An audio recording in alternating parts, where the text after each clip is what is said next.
Some of my clients early on, they took their cash in the back of their car and had to take it to, there was one bank available that was accepting the deposits, and they had to buy ATMs and stash the cash inside the ATM. So it's like extra security that they have to pay for that they can't even deduct as in a business expense. What will be really interesting economic wise is that what will the owners do if they're in that 33% tax bracket? Are they going to spend the money for themselves and distribute it to their shareholders and take the profit that they've been hoping for? Or are they going to try to compete with it and price it away and then still have the same lower profit margins than they would if they hadn't had to aid?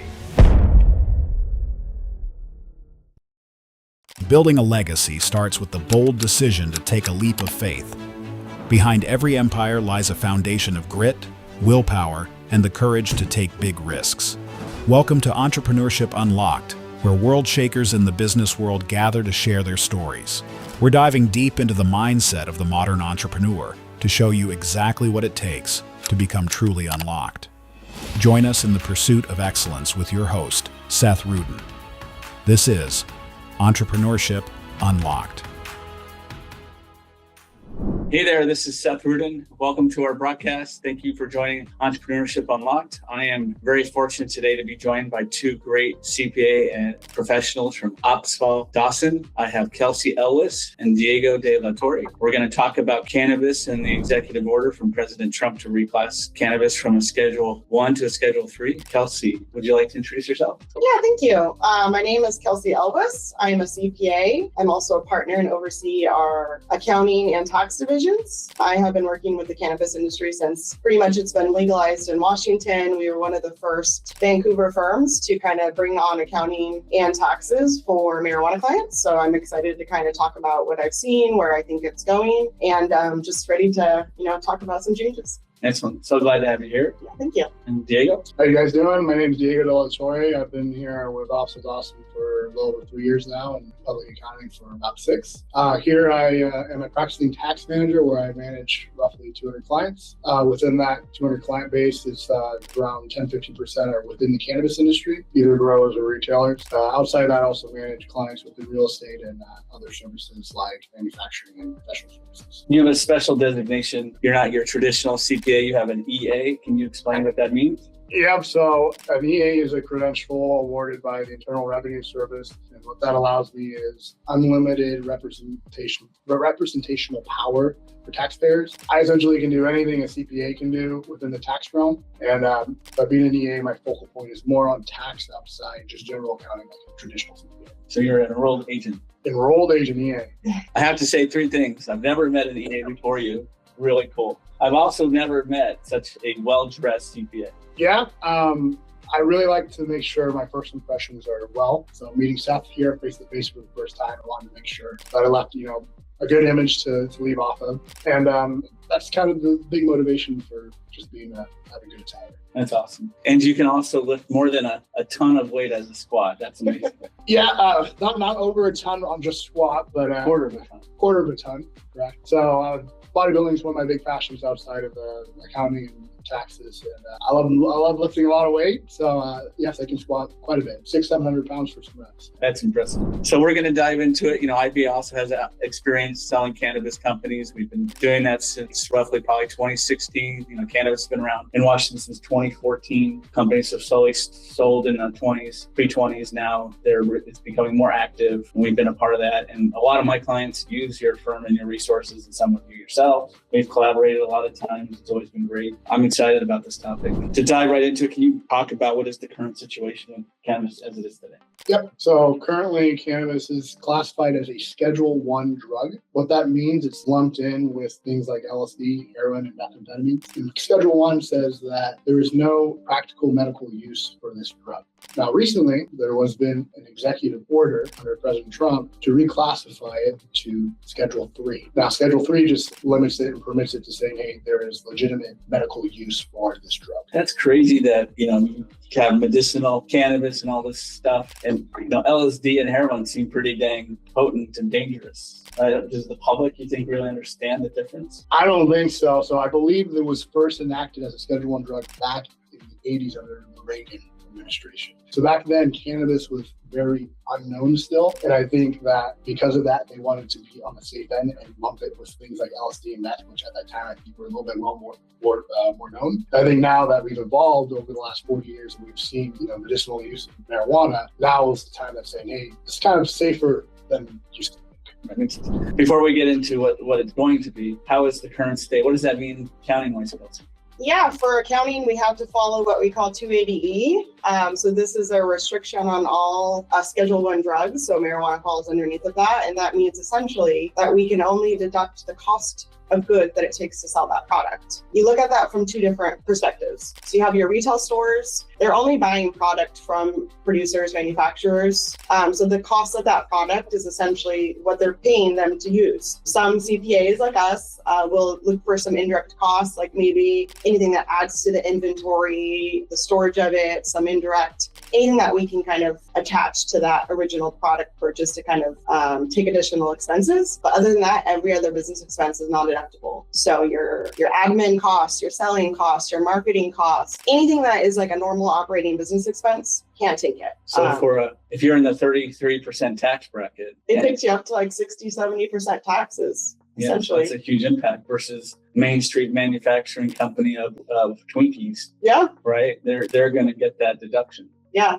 Manufacturers have a little bit more deductions available just because they have a lot more indirect costs that are, the water, the utilities, the rent, all of those indirect units that are going into the product can be creating that product unit price. But essentially, again, the people that are selling the products, the office assistants, anything that you're buying to advertise your business, it's not deductible. Well, there's been a lot of debate, as everybody knows, and the industry has fought hard, whether it's WACA or any other industry in the United States or state of Washington. People are advocating to get these changes. They go down to Olympia, and you guys may have done that too, and they hit their heads on the wall. Why won't they get it changed? They try to get Congress. Maria Cantwell came to one of the WACA events and talked about, the agricultural bill and trying to get it grouped in there or whatever. Even just having cash, at a retail store and having the robberies. And I'm being a former banker, that's crazy. Yeah. I've been robbed, and I can only imagine what it's like in a cannabis store where they're actually going to use the guns. So some of my clients early on they took their cash in the back of their car and had to take it to, there was one bank available that was accepting the deposits, and they had to buy ATMs and stash the cash inside the ATM. So it's like extra security that they have to pay for that they can't even deduct as in a business expense. Luckily, they have some safeguards now. Now they have safeguards, yeah.